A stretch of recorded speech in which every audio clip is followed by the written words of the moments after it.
Hey, you guys. It's the internet come to life. Welcome to Steele Wars. I am comedian Steele Saunders, and I do love Star Wars! And we are somehow live at Brooklyn's Union Hall. Thankfully, the venue is pretty full, so the normal nerd inclination to sit at the back is impossible. But you still did your best because, yeah, did you want to sit at the front, or you're just like, I'm running late and now I have to look like I'm actually into the podcast? You were bullied. Man, you were gate-kept to the front. That is nerd irony at its finest. I've had a really fun week in New York. It's a great place for Star Wars fans. One clap for New York. So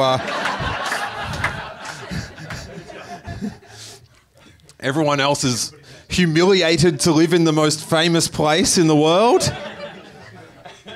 We're sick of it. But yeah, it's great to be here in winter for a Star Wars fan. If you wanted to know what Coruscant would be like if it was built on Hoth. It's tragic. What was that bizarre heckle? Oh, okay, nice. But these guys, they've gone all out. Look at this. They've got a painting here of Robin Williams cosplaying as Princess Leia. That is a mashup figure that no one wanted. One of my favourite figure customizers is here, the Sucklord, and do not make that one, guys. Do not make that one. It's a huge day in New York. Very exciting day. I went, I guess, uptown. I don't know. I went on a train and got off at a stop, and there was a giant protest.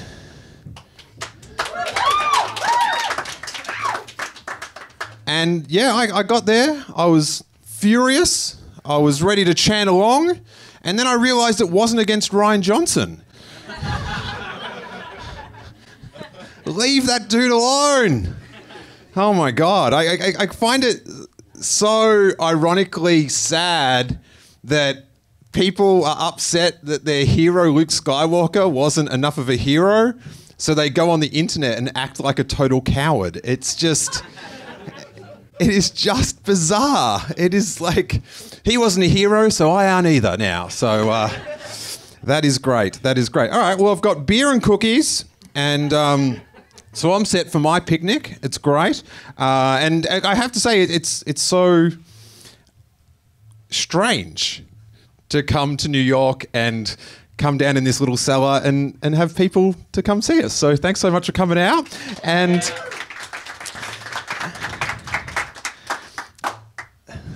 the internet's good.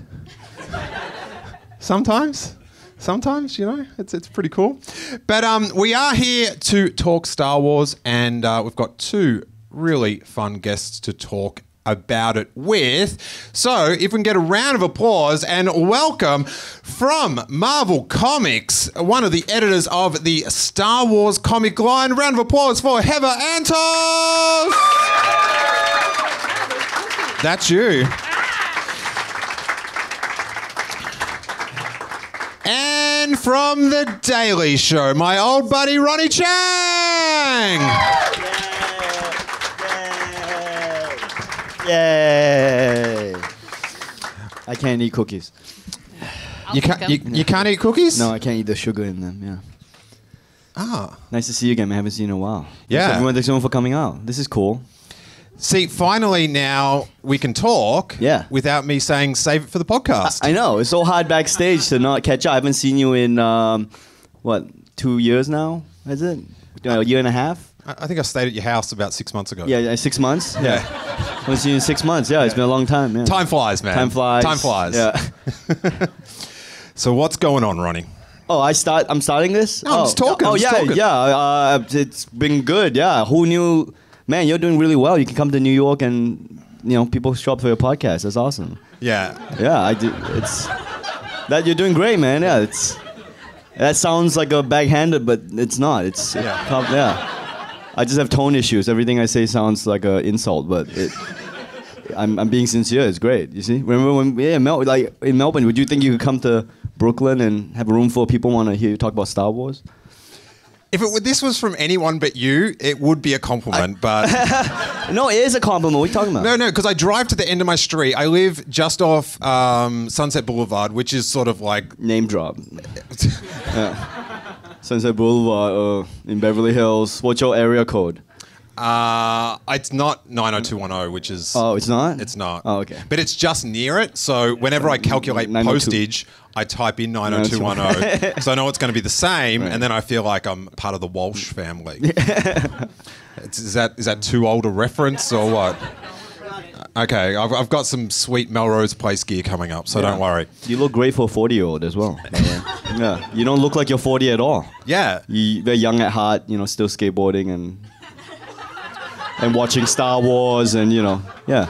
The key is, Ronny, is to think young thoughts. Really? Well, you clearly succeeded. Yeah, very immature thoughts. It's great. It's great to see you, mate. But I do love, so I drive to the end of my street and I hit Sunset Boulevard and it's the home of billboards. So I know exactly what's happening in the media. And your head was there for about a month. So for you to come here and go, oh yeah, you got like a couple dozen people to get in a basement to hear you talk about your nerd stuff. It does sound like a diss. That's all I said though. I didn't say nerd stuff. We all read between the lines, yeah? Again, tone issues. It's culturally, there's stuff in my tone that you are misunderstanding. Okay. You think it's sarcasm, but it's actually complimentary, I can tell you. Yeah. It's just, anyway. You're going to make one prick of a father. Yeah, I guess. No, I'll make an awesome father. Yeah. I could be. I mean, wouldn't you, I don't know, if... What do you think, Heather? What is No, by all means, keep going. This is great. Speaking of fatherhood, you're 40 and married. Are you thinking of having kids now, or are you still pushing that way? We're here to talk about Star Wars. It is. Oh, hey. Jackie, hey. Love you. Love Jackie. Anyway, yeah, you're saying about Star Wars, yeah. It's good. Yeah, it's good. It's good. It's a good universe, yeah. It's good. I don't know. Yeah. How's your week been, Heather? It's not bad, not bad. Made some comics, and yeah. What comic? So we can get the timeline. Yes. Do you know what I mean? So we can do the continuity, and maybe if people they want to listen to this podcast and know what you're creatively doing this week, what comic should they wait for to come out that you did this week to listen to this? What the fuck?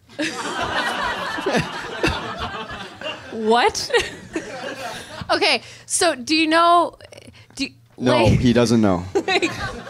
Like what comics I sent to print this week, or what comics are going to be on sale the week that this podcast is downloadable and listenable? Sent to print. Sent to print. Yeah. Okay. So this week we sent to print Thrawn #1, which I am super stoked for. Do you remember Grand Admiral Thrawn? Is that Tron as in the... Get out. What? What? Grand Admiral Thrawn. How do you feel about the EU? Which one? Well, we'll get to that. We'll get to the EU, but which one's Thrawn? What does his face look like? He's blue. No, I don't know him. No. You are the worst EU fan You ever. are the worst EU No, fan. I am actually. I'll explain why I'm the best EU fan, but please go. Yeah. So, to the real Star Wars I don't want fans to on the interrupt. stage. I don't want to mansplain over whatever. I don't want to interrupt what you were saying. No, but, yeah. it's fine. I wanted to ask, what? So you work at Marvel Comics. That's really awesome. And Yeah, do you the feel sarcasm. I get it. I hear it now. See? no, When it's it's super directed cool. to you, you thought I was crazy, but then when it's directed to you, it's like, No, yeah, it's not fuck you, sarcasm. dude. It's not sarcasm, guys. You are really overreacting to my tone here. Listen to the words, not the tone, please. I'm very happy to be here.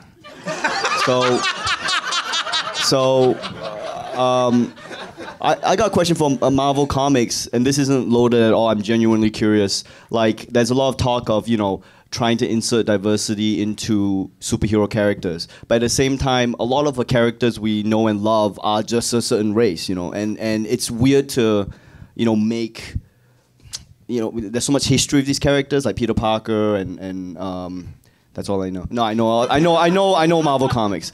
But so I'm asking, like, if you change the race. Name one other character. What, Cyclops, Wolverine. I got it, man. Yo, Marvel is my jam. You can't, yeah. His jam. Yeah. That's how the kids talk. How do you like reconcile that then? Like, just trying to insert different, not diversity for the sake of diversity, but trying to tell interesting stories with different characters of different backgrounds when most of the star characters are all, associated with just as white people. And that's a genuine question. That's not loaded as well. Yeah, I think in the working in the Star Wars comics specifically, like we, Star Wars as a culture, as a galaxy, as a universe has always been extremely diverse. And one of my favorite characters that we actually created at the inception of the Star Wars comics was Dr. Aphra. Thank you. Dr. Aphra is more popular here than New York City. It got a better response. What does Aphra's face look like? So she, if they're... What color is it? So she would be the equivalent... I don't know. Like there's no...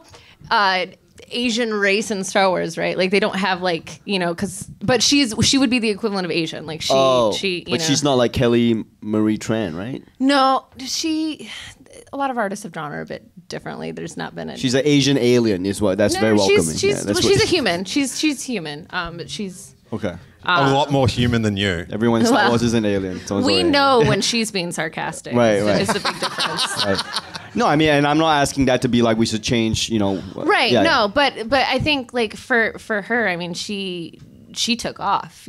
She's one of the most beloved characters in the Star Wars universe right now, and she started in the comics. She's in the video games now. She's getting a Hasbro action figure made of her, which is the coolest thing. Right. And it's all about creating just interesting, relatable, fun characters. Where in Star Wars you don't have the baggage of real world culture, Sure. as much as you have an out. You always have an out. Right. Yeah. You don't have to deal with, well, in America there's this history of racism and et cetera, et cetera, et cetera. Right. It's a little different in the Star Wars universe, and so I feel like you don't have to culturally touch on certain issues that you might in a normal Star Wars comic. And so it's all about creating these badass, awesome characters that we have with Dr. Aphra.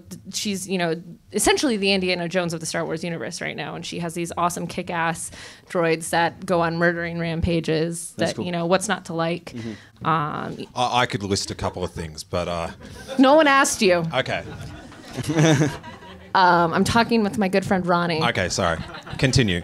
But and we also created Sana Staros, who was the fake wife of Han Solo, and she's, as Come a on, fan Ronny. of the EU. We've all pretended we're the fake wife of Han Solo before. Okay. But you create these interesting characters with interesting backstories, and you don't make it about the culture, necessarily. So like everyone in Star Wars is an alien, is basically. Yeah. Okay.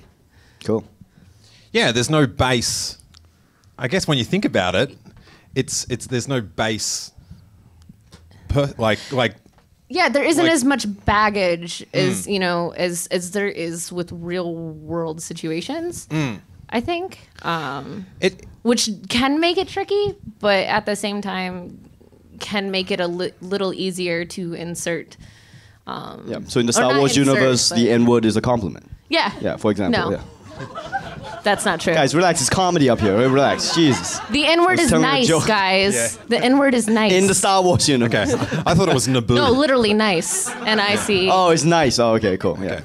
Yeah. But I guess what's maybe a bit different from the classic, like the Marvel characters, like your Spider-Mans, that sort of stuff, from Star Wars is they don't reboot the stories. Do you know what I mean? So you have, which I always found, I'm not a comic book reader. You could say the universe is constantly expanding. Well, you're not. You could say that, Ronny, yes. I think a good analogy would be like if when you create a new character in the Star Wars universe and like start a comic with Dr. Aphra or Son of Staros or any of the new characters that are out there, you're not taking any toys off the table. So like when like Steve Rogers decided he doesn't want to be Captain America and Sam Wilson's Captain America now there's this new person being Captain America, and the Captain America I grew up with is no longer available to me, and I can't read new stories about him. Like to those people, a toy was taken off the table, and they don't have access to new stories about that character. Whereas making stories about Dr. Aphra, it's this new character that people can fall in love with and read about. At the same time, we're still making Princess Leia stories, who is another kick-ass lady in the Star Wars universe. And so it's just additional stories with everyone's favorite characters. So how did the creation of Dr. Aphra come about? Like, is it like you guys at Marvel doing it and then you pitch it to Lucasfilm, or does Lucasfilm say, here's an idea for a character? Like, how does the actual character, sort of who has the genesis idea? It depends. It depends on the book. It depends on the writer. It depends on the needs of what's coming out at the time. Dr. Aphra specifically came from the mind of Kieran Gillen, who was the writer of the Darth Vader series at the time. Which, if you haven't read, get on it. It's in my opinion, one of the best Darth Vader stories that has been told. Period. I have to say, I was talking to Jordan from Marvel. We did a podcast yesterday, the day before, and the moment when he finds out the Luke Skywalker thing, and the comics, because I'm not a comic book reader, I sometimes don't know if I know how to read comics properly. Left to right. I'm sensing a lot of hostility to me up on this stage. But you've never read about the Star Wars universe. You're just a pure visual. Star Wars ends with the visual stuff. That's it. Oh, that's great, because comic books have pictures. Well, no, not this guy. Needs to move. The pictures need to move. No.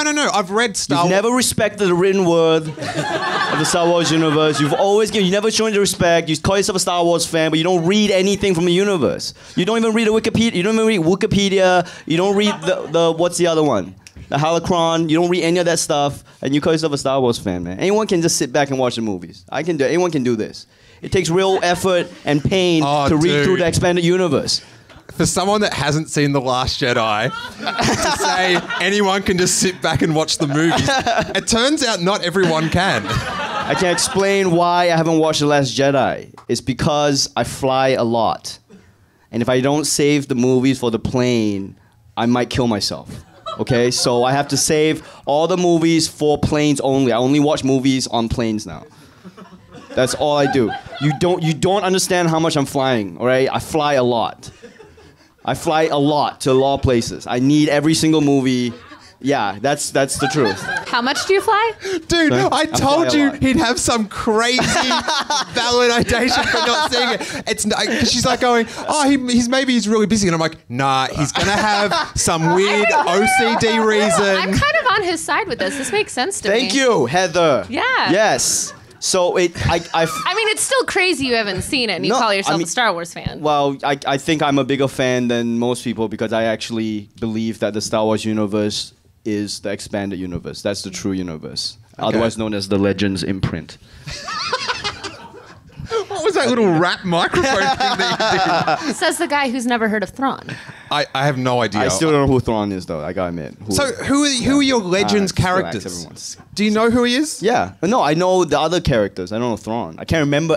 Look, there's a lot going on. He's blue. Right? Yeah, but which one? What does his face look like? Blue. It like what animal? What animal? He's a chiss. He's blue. It's a blue human, red eyes. No, yeah. No, it doesn't ring a bell. I'm sorry. I'm sorry, guys. Let me Google it right now. Who out here knows who Thrawn is? Great. All of you are real Star Wars fans. Is he a Jedi? Is he a dude? Is he a drunkard? He's a grand admiral. They have a job. What like with the Empire? This is his family dead. What like with the Read Empire? a book. You fly a lot. Read a book. Wait, the bad Empire or the good one? The bad one. Only right? the bad Empire. Okay. Well, good and evil depends on your perspective. I guess, yeah. It's a quote from that movie we talk about. Oh, who made the cookies, by the way? Emily, I believe. Oh, dude. Oh, Em. Hey, good to see you again. Hey, thanks so much for the I thought he made it. I was giving him shit for it. Thank you so much for the cookies. It was very rude for me to be like, yeah, I was just joking with him. Thank you so much for the cookies. Household, so you don't have to worry about Still, I'll just in case. Yeah.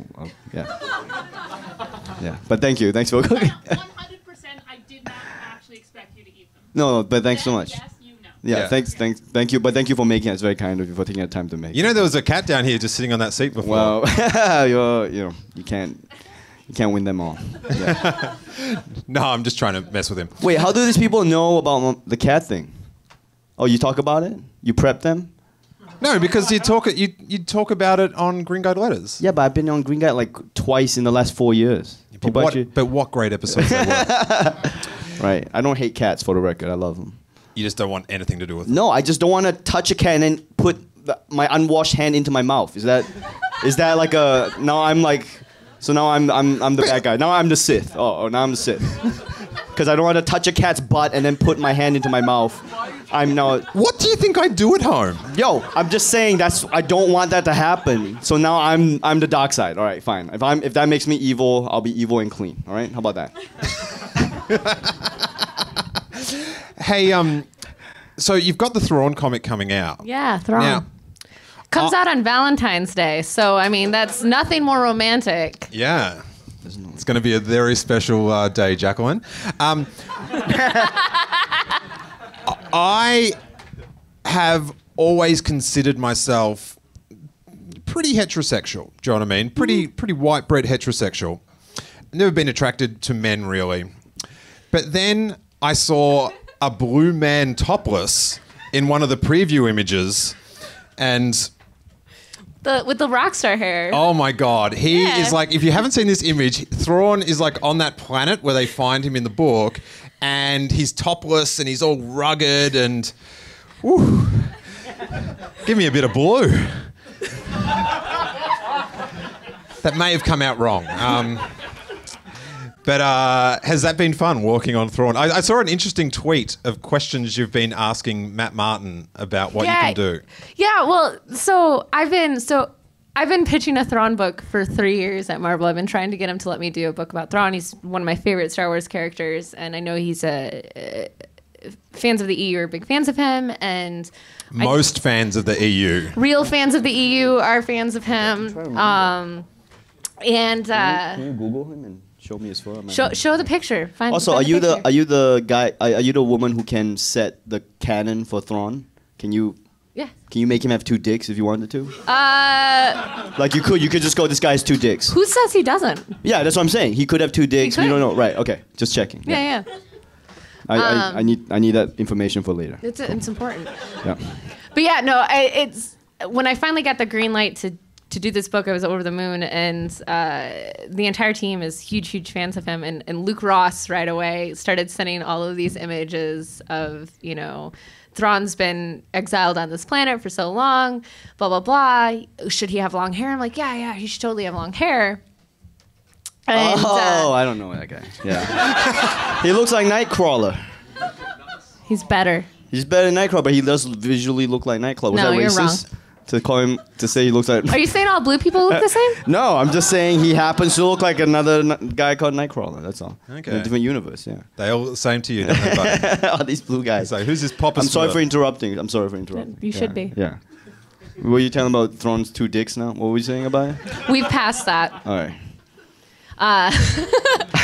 But yeah, so I tweet. I think I actually texted Matt when we were looking at character designs, because I was like, oh, he's been exiled. He has this long hair. Like, shouldn't he have a scraggly beard too or something? So I just text Matt. I'm like, do chicks grow facial hair? And apparently it started this huge debate inside Lucasfilm Story Group whether or not chicks can grow facial hair. I picture, Matt Martin getting home after a hard day and just like going, oh, it was grueling. Facial hair, no facial hair. I'm gonna have to get in the tub. And it was decided no facial hair. Yeah, this past week they ended up having to come up with a name for an alien species that apparently had been seen but had never been named. No, it's not the Yoda species, for those of you wondering if that's what finally got named. But yeah, it's weird, like asking Story Group these questions and stuff that they have to decide on the spot for the comics. What is it like? So that the Thrawn comic is like a retelling of the book, right? Yeah. How is that as far as like, is that fun to reproduce like a storyline compared to like doing an original story where you can sort of go wherever you like? It's a lot of fun. It's a different puzzle, it's a different puzzle to solve because, the book is told from one perspective, and this is our opportunity to show things that you don't get to see in the book and show things from a different perspective, from a different point of view. And it's just a lot of fun to explore what moments we get to show and how we show them, especially for someone who is so tactical like Thrawn, who's always 10 steps ahead of you, and getting to show that out in a visual way without having the narration that you get in the book does make it a bit challenging, but it is a lot of fun. And Jodie Hauser, who's doing the adaptation, and I have worked very closely with Timothy Zahn, who wrote the novel, who created Thrawn the character, to explore new scenes and new stories that weren't told in the book, to give it a lot of original material, which is going to be really fun. Tell me about Eli. What do you want to know? What does he look like in the... He is like my favorite new character. I love him. I really... I just think he's a really cool everyman character. He's a lot of fun.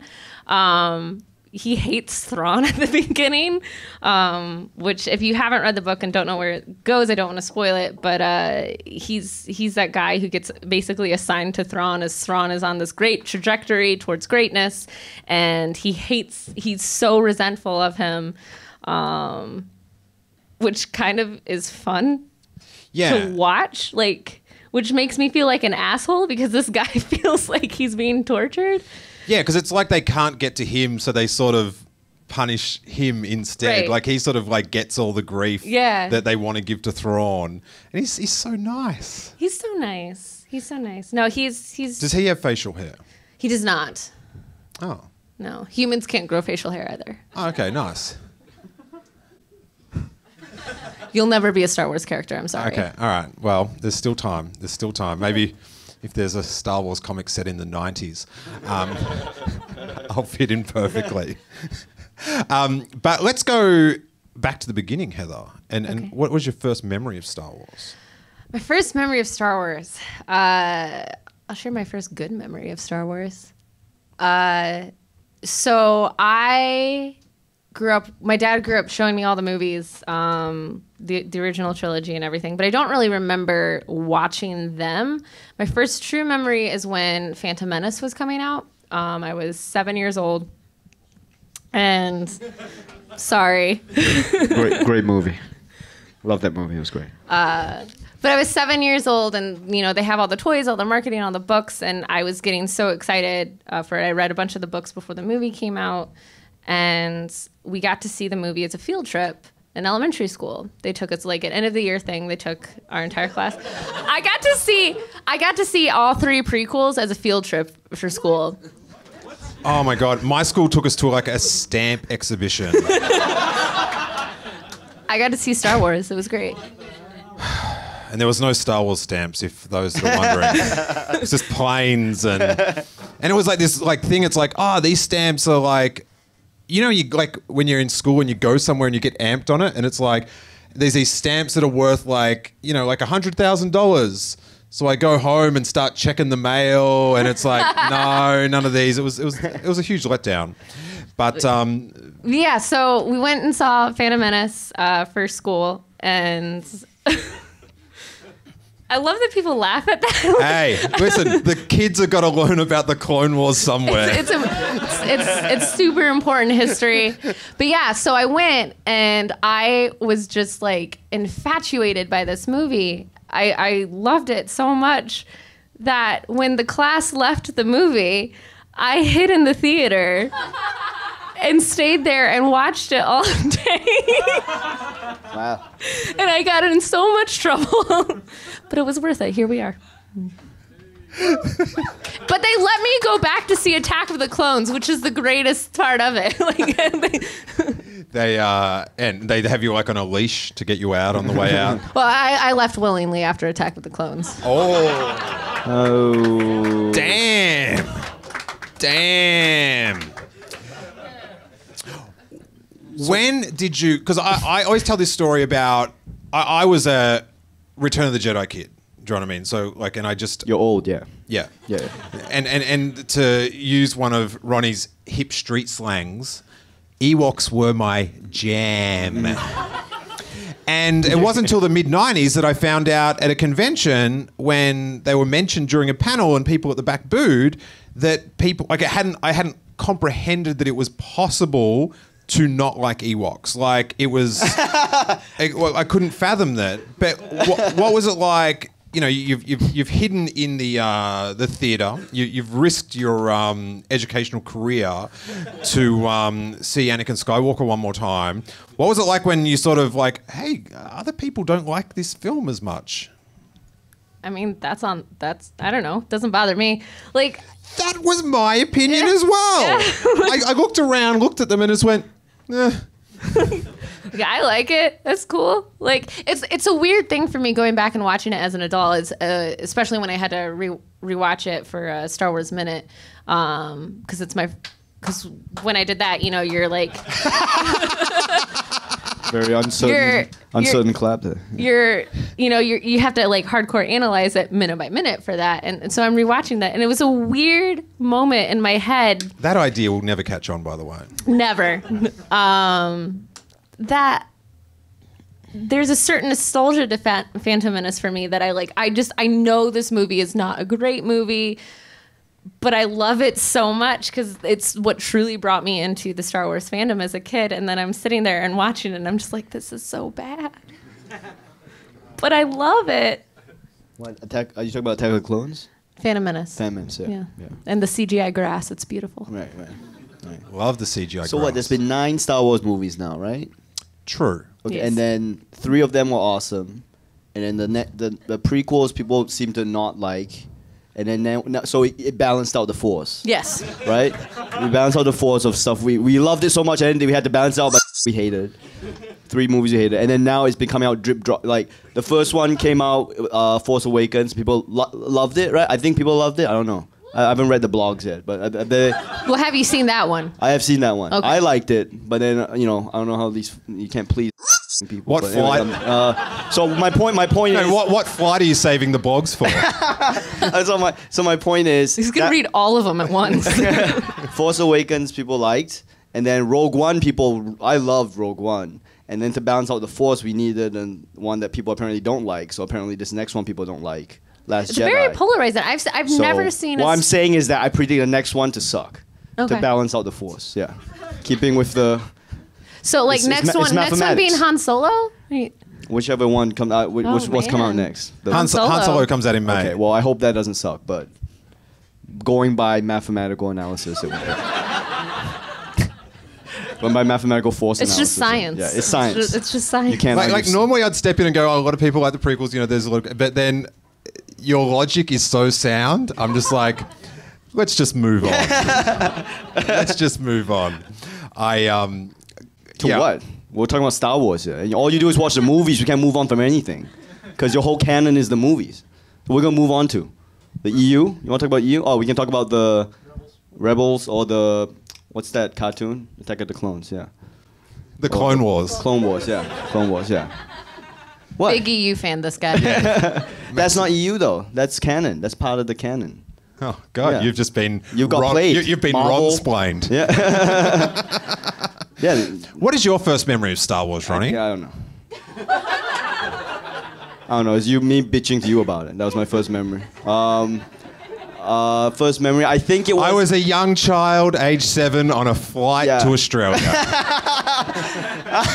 I remember watching... Oh, do you really care about my first memory? We gotta talk about the future. We keep talking about the past here. We talk about the future of Star Wars. Just tell your little memory. All right, I think it was... I was like 4 years old, and I was living in America with my parents, and then... I remember the scene where it was cold, and then the AT&T walkers walked across. And then the AT&T walkers. AT&T walked across. They were sponsored. It was product placement. And then the Verizon fighters came in. Verizon came in, and then the guy with the orange sleeves, who was Luke, he spun around the legs, and then the thing fell, and then he cut open some other animal and slept inside his intestines. That was my first memory of Star Wars. The cutting open happened first. Yeah, but whatever. Your memory's wrong. Yo, I'm not. We all remember things differently. All right, so he jumped inside the intestines, and then next thing I know, there's teddy bears on the moon, and that's my first Star Wars memory. Yeah. That part's And right. I loved it. I loved every second of it. Yeah. Yeah, it was awesome. And then ever since then, I've been a huge Star Wars fan.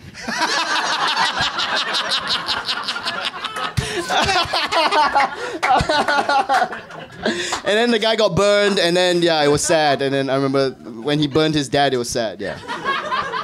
Because they burned him with plastic, and I was thinking, man, there's so much toxic in the air because they burnt the Darth Vader's mask was still on him when they burnt it, and it releases on these toxins into the moon of Endor. Was it the Endor moon? Yeah. And it's killing all the plant life. That was terrible. Yeah. And you shouldn't burn plastic. It's it's not a good message to send to kids. And you don't want to touch Darth Vader's face and put your hand in your mouth. No, that stuff is carcinogenic. You don't want anything to do with burning plastic on your, You know, you don't burn plastic in the forest. It's like the ultimate insult to Mother Nature or Mother whatever you call the goddess of the environment on that moon. Mother midichlorians? No, Mother Endor. What's the moon? What's that moon? Endor. Endor. Okay, the mother of whatever it is. Yeah. There's no equivalent. There's no analogy for Mother Earth in Star Wars because there's too many planets, so we can't. Yeah. You have managed to describe Star Wars worse than Ash Williams. Which is what? But I'm an actual fan. Ash doesn't give a fuck. I actually care. Look, I know this is it's hard to reconcile the tone and my emotion towards it, but I promise you, I actually do like Star Wars. I do like it. I like it so much. I read the EU, even though I hated it. I still read it. Yeah. That's a real fan. Real fans, look, like I said, anyone can sit through the movies. You don't need effort. It's just like that. Why? All you need to sit movies. All you need is an ass. That's all you need to sit through movies. All you need is an ass. Just for those listening at home, Ronny's act out of someone watching a movie is with their legs back, wide apart while they look at the roof. Man-spreading as you look down. I don't know occasionally if you from do your photos. phone, looking up from your phone when you can at the plot. I don't know if you do photos for your downloads for your podcast, but that should be it. You need to start now with this one. Every Star Wars. This is how you advertise every. And by the way, I'm not reading messages. I'm all on Facebook. I'm actually Googling what's happening on the screen so I can read the Wikipedia entry for this character. That's actually what I'm doing. So, you guys are too judgmental. That's what I'm doing. So, do you have good seats on the plane? Because they wouldn't go back that far. Where I'm sitting. I'm sitting. I mean, look at the leg room he's got. Yeah, you're very nice. You're on those beds, aren't you? No. I'm a premium economy kind of guy. Yeah, it's a nice balance between the extortion that is business class and the torture that is economy. You just get in between that to premium economy. Yeah. Someone agreed with me. Yeah. Finally. Yeah. Yeah, I'm a huge Star Wars fan, man. Yeah, I love it. So, what are these? If you haven't read about Grand Admiral Thrawn, I'm sorry, I don't know one character. Oh my God, just on my ass with this. But the thing I'm going to the blue guy. I'm sorry. I'll go back and read about him on Wikipedia. He's the original EU character. He's the character that kicked it all off. No, the EU thing for me, EU is about the aliens from Vietnam that came in. The Wudong, they had Vietnamese names, and then they came down. That's the EU. What are those guys? To hear the full hour-and-a-half version of this live podcast, go to iTunes, steelewars.com, or your podcast app of choice. If you want to watch more Steele Wars live podcasting, click on this link. It's our live 1 month of The Last Jedi recorded at Scum and Villainy Cantina with Kyle Newman, Anthony Bresnikan, Laura Syracuse, Ash Crozen, and Jason Ward of MakingStarWars.net. Comment down below, but be cool. Anyone being a bit harsh will be gone. See you down there. Thanks.